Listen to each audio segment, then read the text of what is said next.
What if your entire life was a test of strength? A test not of muscle, but of character. Imagine leading a family of 300 pounds. Now, imagine 30 of them, all relying on you. This is the life of the silverback gorilla. But his greatest secret isn't his power. It's a surprising and profound intelligence. If you believe we must understand these incredible minds, subscribe now. High on the volcanic slopes of the Virungas, the world is draped in mist. This is a kingdom of green, a vertical forest clinging to ancient volcanoes. Few places on Earth are as remote or as challenging as this high-altitude refuge. The air is thin, the mornings cold, but the land is rich with life. It is the perfect sanctuary for one of the world's most magnificent and misunderstood primates. A family, known as the Quitanda troop, begins to stir from their night nests. They are mountain gorillas, a subspecies brought back from the very brink of extinction. Each member built a fresh bed of leaves and branches just before dusk. Now, the first pale light of the dry season coaxes them into the new day. Youngsters cling to their mothers, blinking away sleep with wide, curious brown eyes. The subadults, the teenagers of the group, are already rustling, spoiling for a game. But the troop does not move until one individual gives the signal to proceed. He is Makani, the silverback. His authority here is absolute and unquestioned. A mantle of silver hair across his broad back denotes his maturity and status. He weighs over 400 pounds, nearly all of it solid, powerful muscle. Yet, this colossus is, for the most part, a remarkably gentle patriarch. His primary role is not to rule with force, but to protect, to guide, and to keep the peace. His family's survival depends entirely on his wisdom. Makani rises, and with a low, rumbling grunt, the day's work begins. The search for food. A gorilla's life is a near-constant quest for calories in this environment. They are almost exclusively vegetarian, processing enormous amounts of tough plant matter. The troop moves through the dense undergrowth, a slow-moving wave of black fur. They follow Makani's lead, trusting his encyclopedic knowledge of this vast green territory. He knows where the tenderest bamboo shoots are and which wild celery is best. The dry season means less succulent foliage, so the troop must work harder. They must travel further up the slopes, spending more of their day foraging. The forest is filled with the sound of cracking stems and rhythmic chewing. A 200-pound adult male must consume up to 60 pounds of vegetation every single day. It's a diet that would be impossible for a human, full of tough fibers. Their specialized digestive system and a gut full of bacteria does the hard work. They are, by human standards, messy eaters, but this is a crucial ecological role. They discard most of the plant, scattering seeds and stems as they go. This waste opens up the forest canopy, allowing sunlight to hit the floor. This, in turn, sparks new growth, making the gorillas accidental, essential gardeners. Makani pauses, lifting his head. He isn't just listening. He is tasting the air. His senses are constantly scanning the environment for any hint of change. His vigilance is the invisible shield that allows the rest of the troop to feed in peace. The mothers focus on their infants, the juveniles on their games. A young male, a blackback named Kijani, watches Makani closely from a distance. Kijani is ambitious, full of the restless energy of a subordinate male. He is not yet a challenger, but he is an apprentice, learning what it takes. He observes how Makani handles every small dispute, every minor decision. Two young females squabble over a prime patch of stinging nettles. The sound, a high-pitched bark, cuts through the morning's quiet industry. Makani doesn't move towards them. He simply turns his massive head and issues a low, disapproving grunt. The sound is quiet, but the message is clear. Instantly, the conflict ceases. The females move apart, resuming their feeding. This is social control, achieved not with violence, but with presence. This is the secret of the silverback. His power comes from social intelligence. He is a politician, a mediator, and a bodyguard, all in one. He must remember intricate family relationships, and who is allied with whom. He must know the moods of each individual in his complex family. After several hours of intense foraging, the sun reaches its zenith. The energetic morning gives way to the deep, communal quiet of the midday rest. This is not simple laziness. It is a vital part of their day. This is when the hard work of digestion begins, and social bonds are reinforced. The troop collapses into a green clearing, a sprawl of black fur on the forest floor. Makani settles himself, his back against the trunk of a Hygenia tree. Soon, he is surrounded. A young infant, just 6 months old, boldly tumbles toward him. The silverback, a creature of immense power, becomes a playground. The infant climbs his silver back, pulling at his hair and patting his enormous head. Makani tolerates it all with the patient sigh of an exhausted father. This interaction is critical. It teaches the young gorilla confidence. It shows him that the most powerful being in his world is also the safest. Nearby, 2 adult females, Kessie and Nuru, begin to groom one another. This is the glue that holds the gorilla family together, a currency of trust. Grooming removes parasites and debris, but its true purpose is political. It reinforces alliances and diffuses tension long before it can build. Kessie is an older female, one of Makani's most trusted partners. She acts as a kind of matriarch, helping to keep the other females in line. Nuru is younger, a new mother, nervously cradling her firstborn. She grooms Kessie with focused attention, securing her place in the group's hierarchy. This social network is a web of favors, loyalties, and subtle negotiations. Makani must navigate it all, ensuring his group remains stable and unified. A stable group is a safe group, less vulnerable to threats. And the threats here are very real, even in this protected sanctuary. Though rare, the greatest danger to Makani is not a leopard. It is another silverback, a lone male looking to establish his own dynasty. Such a male would challenge Makani for control of the troop.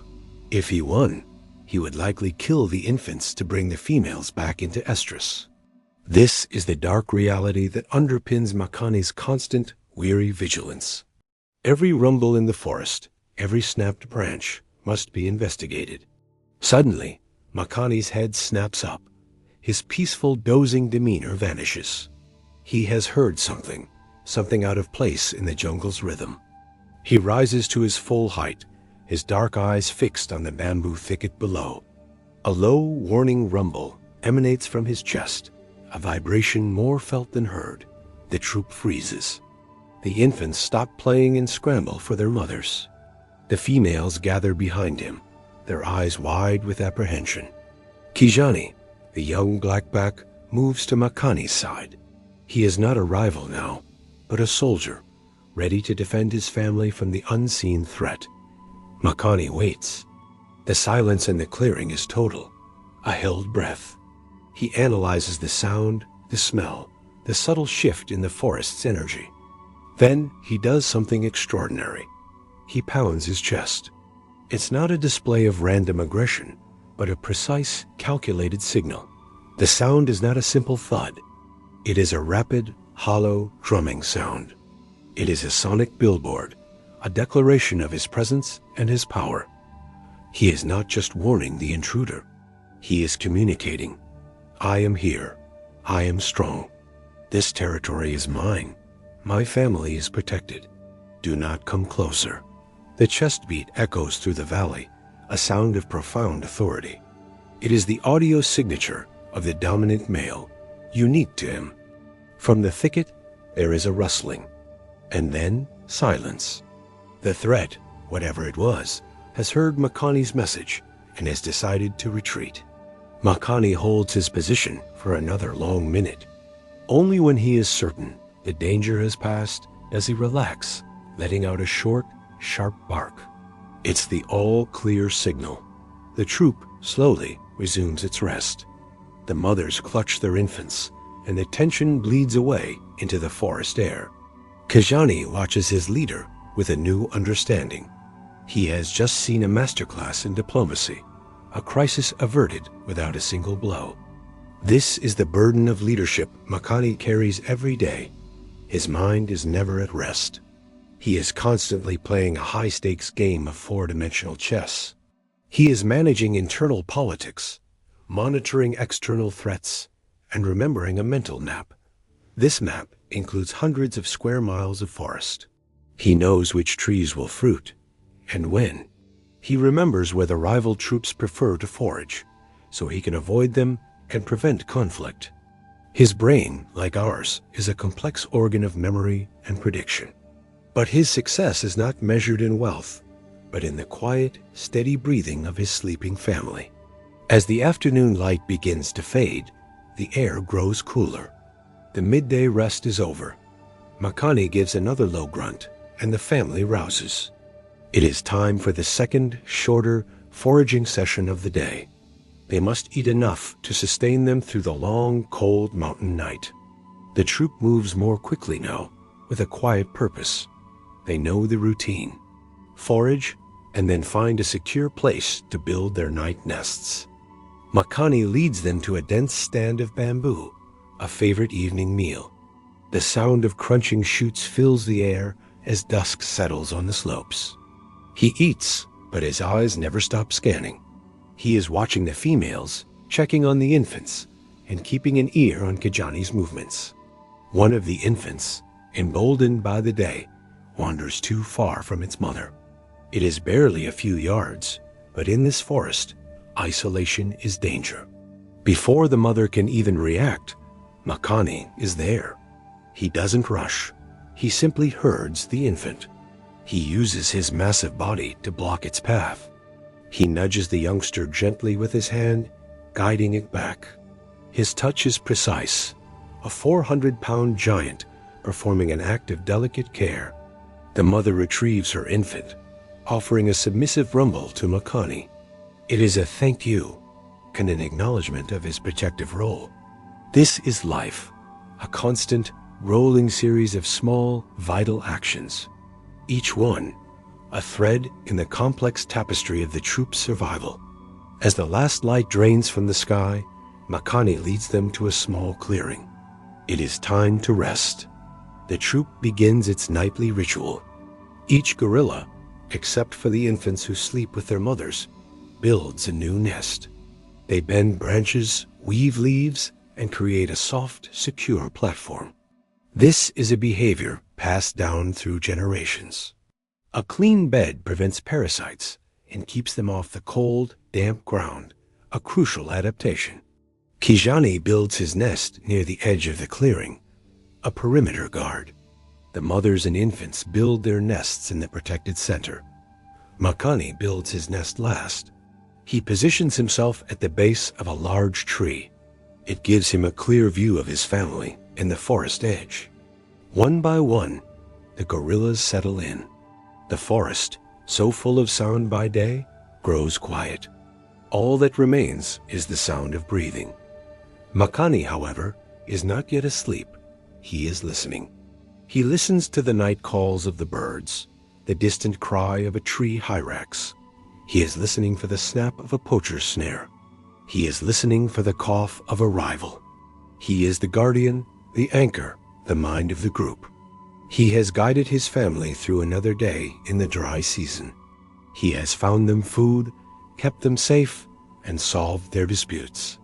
But the world is changing. High above, the first heavy clouds are beginning to gather. The sky, clear for weeks, holds a new, heavy scent. The dry season is coming to an end. The long, hard rains are coming.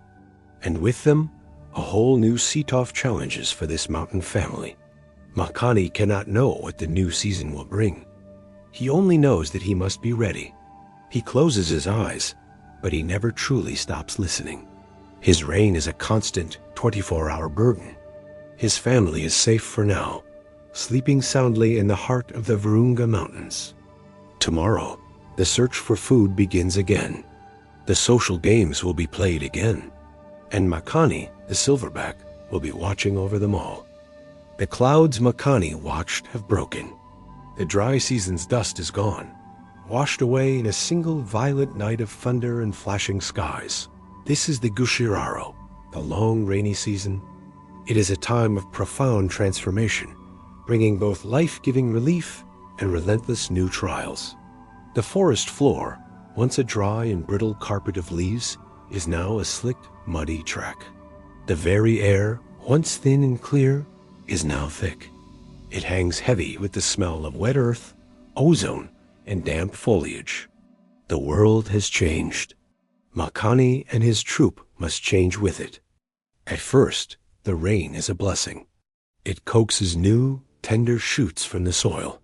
The forest seems to exhale, a sudden, bright explosion of green.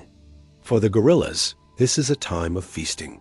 The new growth is soft, succulent, and easy to digest after the dry season's tough, fibrous diet. The troop forages with a renewed energy. The infants, especially, seem to revel in the fresh, clean world, tumbling in the damp, rejuvenated leaves. Makani, too, enjoys the bounty, eating his fill. He knows that a well-fed troop is a peaceful troop, and his leadership burden feels lighter. But this honeymoon with the rain is deceptive. It is a false promise, a brief moment of comfort. The Virungas do not give up their bounty so easily. The rain does not stop. What began as a refreshing shower becomes a daily, relentless, cold deluge that can last for hours on end. The temperature on these high-altitude slopes plummets. For an animal without fire or manufactured shelter, a 10-degree drop is a serious draining matter. The gorilla's thick fur provides some protection, but it is not waterproof. It soon becomes waterlogged, heavy, and chilling against their skin. They are now spending their days perpetually damp. This is more than an inconvenience. It is a constant, sapping theft of precious body heat. The midday rest, once a time of placid, sun-drenched relaxation, is now a miserable huddle. The troop presses together for shared warmth. They seek any meager shelter they can find. They crouch under the broad leaves of giant lobelia plants, or huddle beneath the canopy of a hagenia tree. But the forest canopy is not an umbrella. The rain finds its way through, a persistent cold drip that adds to their shared misery. The most vulnerable members of the troop are the very young. Nuru, the new mother, holds her infant Shida closer than ever. She tries to shield the tiny baby with her own body, turning her back to the driving rain. But she cannot keep her infant perfectly dry. Shida shivers against her chest, its tiny, dark eyes wide. Its breathing is shallow in the cold, thin, wet air of the mountain. A respiratory infection, a simple cold for a robust human, can be a death sentence for a young gorilla in this unforgiving environment. Makani is acutely aware of the danger. He watches Nuru and the infant constantly, a flicker of anxiety in his otherwise calm, steady gaze. The rain also changes their menu. The bamboo shoots they relied on are now harder to access. The ground around them a deep, thick quagmire. They are forced to move, to seek different food sources. Makani leads them to dense thickets of wild celery and thorny, stinging nettles. But the nettles must be carefully prepared. The gorillas have a learned technique, a piece of transmitted culture to handle the stinging leaves. They deftly fold the leaves, using other, larger leaves as a glove. They strip the stems, avoiding the painful barbs with practiced skill. It is a slower, more laborious process. They are spending more time eating, but potentially getting less caloric reward for their effort. This creates a low-level, pervasive stress. They are burning more calories, just stay warm, but finding those calories is becoming harder. The persistent, cold discomfort begins to fray timbers. The juveniles, normally a source of playful energy, are listless and irritable. The subadults, including the ambitious Kijani, are more prone to squabbles. The troop's easygoing harmony from the dry season is fading. Kijani, The young blackback seems particularly restless. He paces the edges of the group, agitated by the confines of the rain. He initiates a brief, rough-pushing match with another young male. It's a test of boundaries, born of simple boredom and damp misery. Makani must intervene. He doesn't need to use force, not yet. A single, short, deep grunt and a hard, fixed stare are enough to separate them. But the incident highlights the new, underlying tension. Makani's job as a mediator is now in constant, wearying demand. The group's social cohesion is being tested just as much as their physical endurance. Every day is a new trial of patience. Then the true storm arrives. The gray sky turns a bruised, dark purple. The rain intensifies into a wall of water that turns day into twilight. Thunder echoes off the volcanoes. It's not a distant rumble, but a sharp, terrifying crack that rattles the very air the gorillas breathe. The wind is a new, cruel addition. It drives the cold rain sideways, a horizontal assault. It whips through the trees with a high-pitched, mournful wail. This is no longer a shower. It is a battle for survival. The troop huddles under the inadequate cover of a large, ancient hygenia tree. Makani stands exposed, a dark mountain against the storm. He is watching his family, his presence the only anchor in the chaos. He positions himself to block the worst of the wind from the mothers and infants. It is a small gesture, but a profound act of leadership. The storm rages for hours. When it finally breaks, the clearing is a ruin of broken branches and standing water. The troop is soaked, exhausted. And the worst has happened. Nuru's infant, Shida, is sick. The baby is listless. It's breathing now a series of rattling, wheezing coughs. The infant refuses to nurse. Its small body is hot with fever. This is a crisis. A sick infant brings the entire troop to a dangerous halt. Nuru is frantic. She rocks the baby, grooming it, trying to elicit any response. The other females watch with nervous, silent sympathy. Makani, too, is visibly distressed. He hovers near Nuru, his massive presence a strange mix of power and complete, tragic helplessness. He cannot fight this enemy. There is no rival to charge, no predator to intimidate. This is an invisible, internal foe. The troop cannot move. To travel now would kill the infant. They remain in the same damp clearing for 2 full days as the rain eases. Makani knows Nuru, and the infant must rest. The entire family waits, foraging in a small, tight, protective circle around the new mother. Nuru's maternal instincts are powerful. She finds a rare patch of sunlight as the clouds finally part, holding Shida up to the precious warmth. She chews on specific leaves, creating a soft pulp. She isn't just feeding herself. She is seeking out plants she knows from experience. She strips the leaves of a Virunga plant. It's known to humans as bitter leaf. Local people use it to treat fever and stomach ailments. This is not a conscious chemical knowledge. It is a form of self-medication, a behavior passed down, an ancient, desperate ritual. She is likely passing the plant's properties and her own antibodies to her infant through her milk, giving it the only weapon she can. On the 3rd morning, there is a change. The infant's rasping cough is softer. It latches on to nurse, weakly at first, but it eats. A collective sigh of relief seems to pass through the troop. The crisis has peaked. The fever, it seems, has broken. Makani observes the change. He sees the infant nursing. He waits, giving the mother and child a few more hours of peace to regain strength. Then he rises. He gives the low, rumbling grunt to move on. The troop must find new, fresh foraging grounds. Life, though tested, must continue. Nuru's infant clings tightly, still weak, but alive. Shida has survived the first and most dangerous test of the long, wet season. The troop moves out, a stronger, more resilient unit. They have weathered the first and worst of the Gushararo together as a family. The forest itself seems reborn. The sun is out, the air is clean, and the landscape is a vibrant, almost electric green. The family's confidence is returning.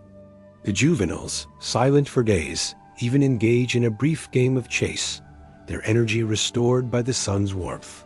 Kijani, the blackback, seems to have forgotten his restlessness. He is busy foraging, his place in the hierarchy reaffirmed by the shared ordeal. But Makani is not at ease. He is not at rest. As he leads his family up a ridge to a new bamboo stand, he stops. He sniffs the air again. The rain has washed the world clean, but it has also carried a new, unfamiliar scent on the wind, something his mind has already flagged. It is faint, but unmistakable to his experienced senses. It is the scent of another gorilla, a male, and it is not from a troop he knows. It is the strong, musky odor of a solitary, wandering silverback, a lone male with no family, and everything to gain by taking one. Makani scans the valley below, his eyes narrowing. The storm he just weathered was from the sky, a challenge of nature. He knows this new scent is different. It is the scent of arrival. This is a challenge of blood, of power, and of family. The coming storm was not just the rain.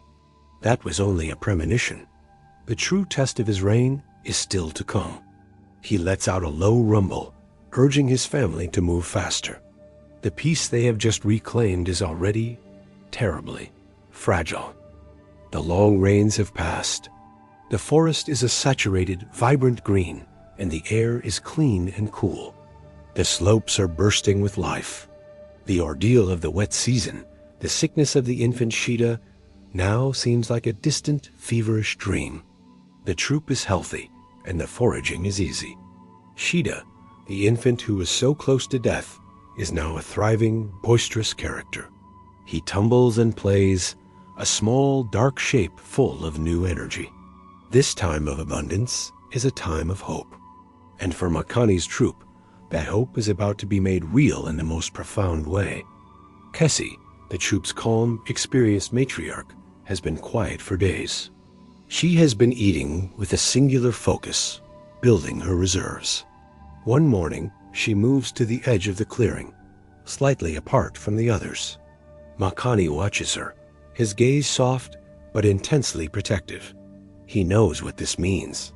He settles himself nearby, a 400-pound sentry, giving her the peace and security she needs for this critical moment. The rest of the troop, sensing the change, remains at a respectful distance. The atmosphere in the clearing is one of quiet, shared anticipation. Hours later, Kessie emerges from the thicket. She is holding a new, tiny, perfectly formed infant. It is a new daughter for the troop. The family has expanded. This tiny, wrinkled life is a symbol of Makani's success as a leader. It is a testament to his protection. The other females, Nuru especially, approach Kessie with soft, rumbling grunts. They are gestures of welcome, of community, of shared motherhood. The infants, Sheeta included, are curious about this new arrival. They peer at the new baby, which clings, blind and helpless, to Kessie's chest. This new birth solidifies the troop's future. It is a new bloodline, a new thread in the family's complex social tapestry. But this new life is also a new, profound vulnerability. An infant is a fragile treasure, and Makani's world is suddenly no longer secure. The scent he detected on the wind, the scent of the lone male, has not faded. In the clean air after the rains, it is stronger. It is no longer a distant message. It is a presence. It is close. Makani has not relaxed since the rains. His vigilance is a coiled spring. He knows this time of plenty, and the cries of a new infant are a beacon. They are an irresistible signal to a male with nothing. A lone silverback is a gorilla in exile. He is a male who has left his birth group, or who has lost a fight and is now desperate. He is desperate for a family, for a legacy. And the only way to get one is to take it from an established leader. One afternoon, during the midday rest, it happens. The idyllic scene of the huddling family is shattered by a single sharp sound. Makani is on his feet before the sound has even faded. His head is up, his nostrils flared, his eyes locked on the bamboo thicket. The females scream, a short, percussive sound of pure terror. They scramble, gathering their infants and huddling behind their leader. Kijani, the blackback, rushes to Makani's side. He is no longer an ambitious teenager, but a loyal soldier, his teeth bared. And then he steps out. He emerges from the bamboo, a dark shape against the green, the challenger. His name is Rukara. He is a magnificent, terrifying sight. He is younger than Makani, perhaps by 10 years. His muscles are hard, his fur a perfect jet black. He has no silver on his back yet, but he is in his absolute prime. He is a wave of muscle, and most of all, of desperate ambition. Rukara does not look at the females. He does not look at the infants. His eyes, burning with intelligence and purpose, are locked only on Makani. For a long moment, the world stops. There is no sound but the screaming of the infants and the hard, sharp breathing of the two males. This is the confrontation Makani has feared.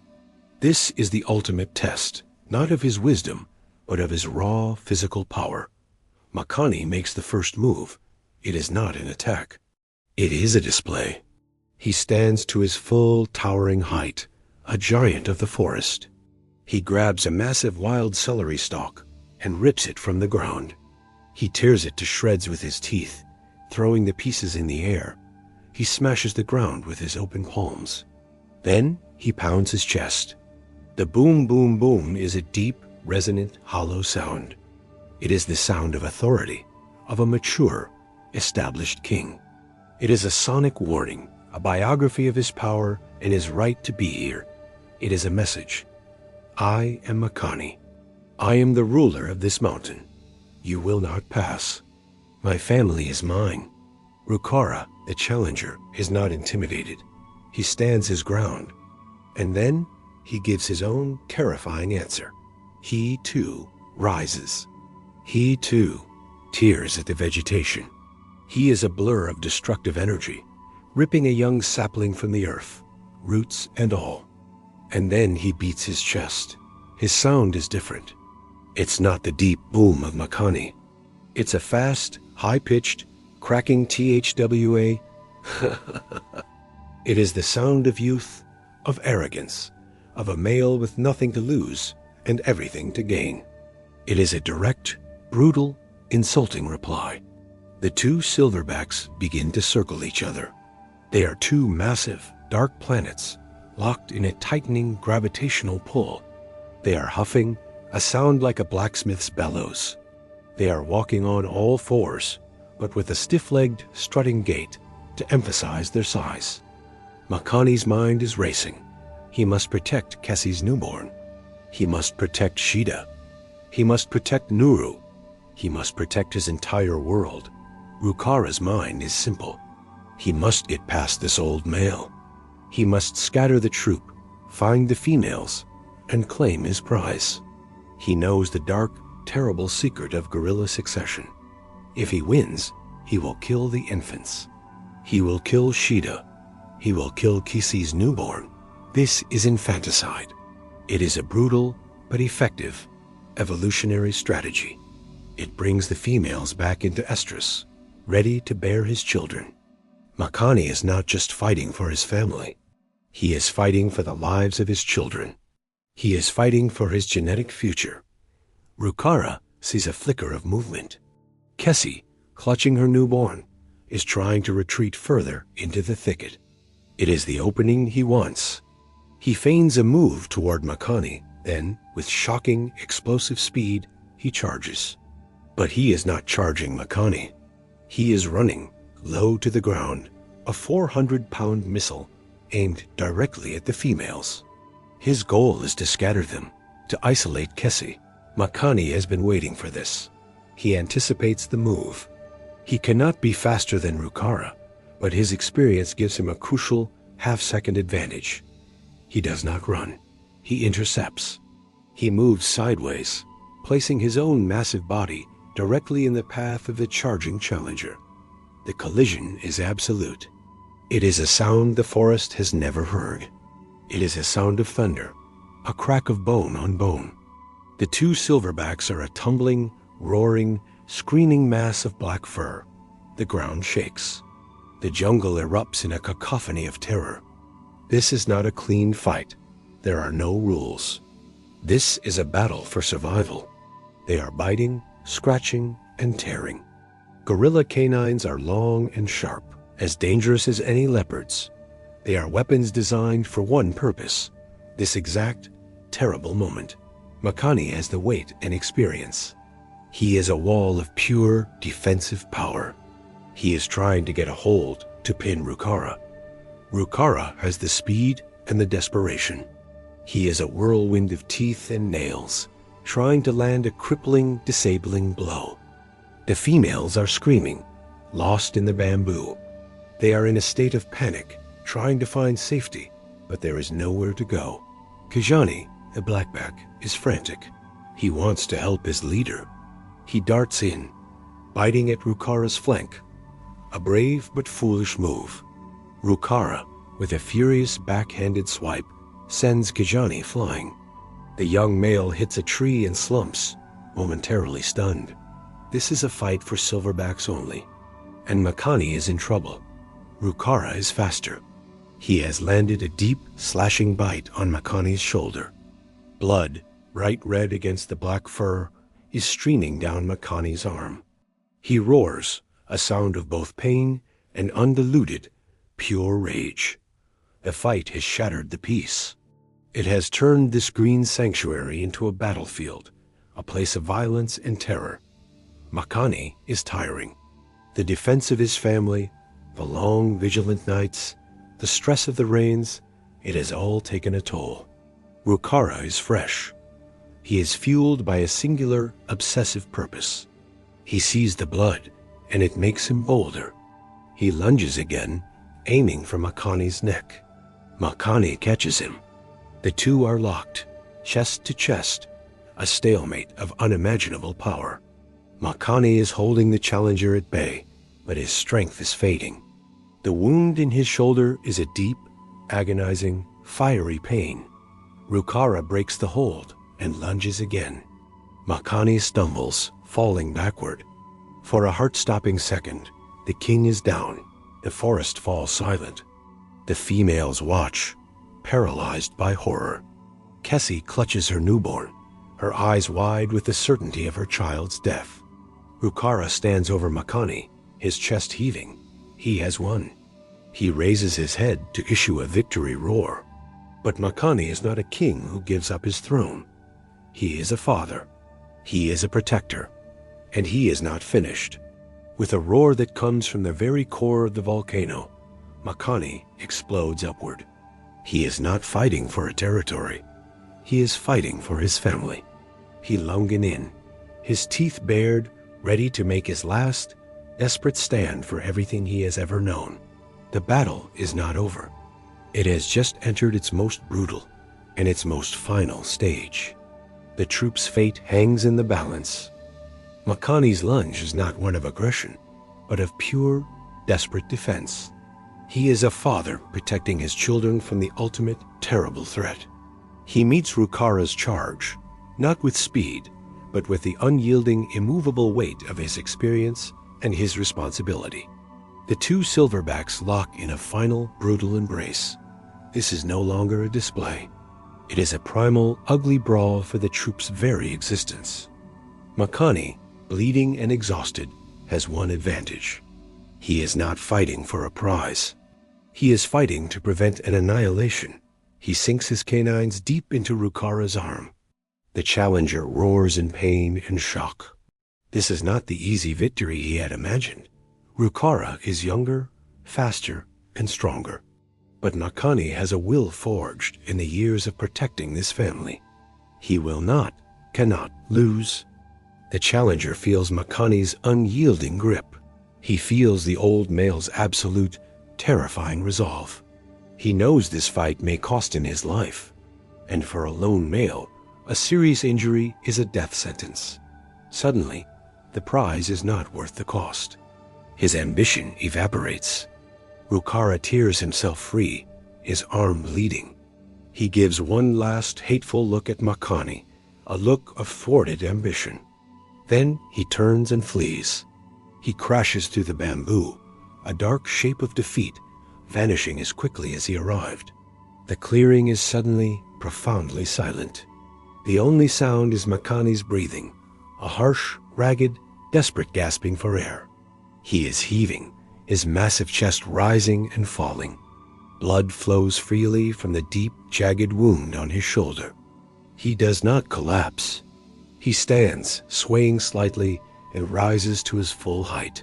He is wounded, but he is the victor. He pounds his chest. It is not the strong, rhythmic boom of his earlier display. It is a broken, weary, ragged sound. It is the sound of survival. It is a declaration to the forest and to his family. I am still here. This family is still mine. Slowly, like ghosts emerging from the mist, the females return. They creep from the edges of the thicket, their eyes wide with fear. They see their leader standing tall, his fur matted with his own blood. They see that the challenger is gone. Nuru and Kessie clutch their infants, Shida and the new baby. The children are safe. The terror in the air begins to dissipate. Kijani, the blackback, approaches Makani. His charge was brave, and he is bruised from Rukara's blow, but he is unharmed. He stops a few feet from Makani and gives a low, submissive rumble. It is a profound gesture of loyalty, a recognition of his king. Makani has not just won a fight. He has confirmed his authority in the most absolute way possible. His reign is for now secure. But the battle has come at a terrible cost. The wound on Makani's shoulder is a serious, life-threatening injury. In this damp, green world, infection is a predator that stalks the wounded. A simple cut can kill a 400-pound giant. Makani knows this. He cannot show weakness. He cannot rest. The smell of his blood is a danger, an advertisement to other hidden threats. With a low, pained grunt, he gives the signal. The family must move now. They must leave this place of violence behind them. He leads them away, his pace slow, his body stiff with pain. Every step is an agony, but he does not falter. The troop follows in a tight, silent formation. They are subdued, the trauma of the fight still hanging over them like a physical shroud. For the next week, the family's survival hangs in a new, delicate balance. Makani is dangerously weak.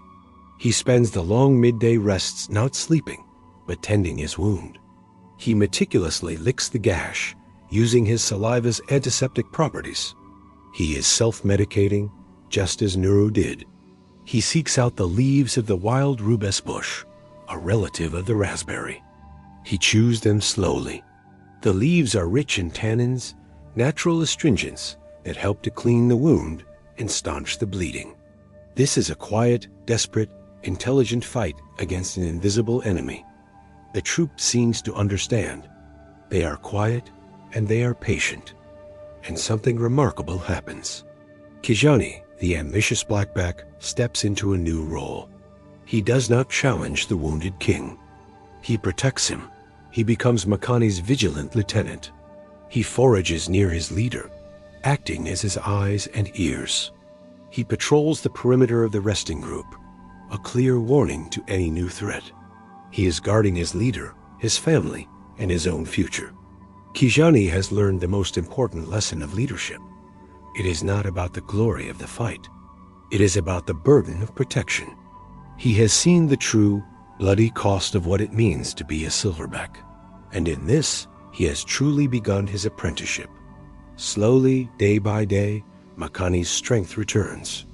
The wound, against all odds, begins to close. The fever in his eye subsides. The scar it lays is wide and silver, a permanent physical reminder of the day his family stood on the very edge of destruction. Time passes. The rains recede, and the familiar rhythm of the dry season returns. The year in the jungle has come full circle.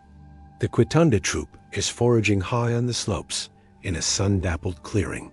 The scene is one of absolute, profound peace. Makani rests against his favorite hygenia tree. He is older. The silver on his back is wider. The scar on his shoulder is a mark of honor. He is no longer the restless, powerful male of his youth. He is a king who has earned his throne and his peace through sacrifice. His family is thriving. They are not just surviving, they are growing. His legacy is alive, and it is playing at his feet. Shida, the infant who survived the rain's deadly fever, is now a boisterous, confident toddler. He tumbles with the other juveniles. And Kessie's new daughter, Amani, has grown. She is a small, curious explorer, taking her first clumsy ventures away from her mother's arms. She toddles directly toward the massive, scarred silverback. She climbs onto Makani's broad, sleeping form. He is, once again, a playground. He opens one eye, regards her with a deep, weary patience, and lets out a soft, rumbling sigh. His world is safe. A short distance away, Kijane watches. He is a blackback no longer. The first faint traces of silver are beginning to fleck his own back. He is a silverback in waiting. He is strong, confident, and loyal. He is not a rival, but a successor. Makani has done more than just protect his children. He has successfully mentored the next generation of leadership, ensuring a stable future. This is the secret life of the gorilla. It is a story written not just in power, but in patience, intelligence, and profound social bonds. Makani's year has been a trial by fire, by water, and by blood. He has faced the elements, sickness, and a violent challenger. He has held his family together through it all. He has been a father, a leader, a mediator, and a guardian. He looks out over the volcanoes, his kingdom of green. His reign continues. His family is secure. The next generation is already here, playing in the sunlit leaves, protected by the wisdom and the sacrifice of the silverback.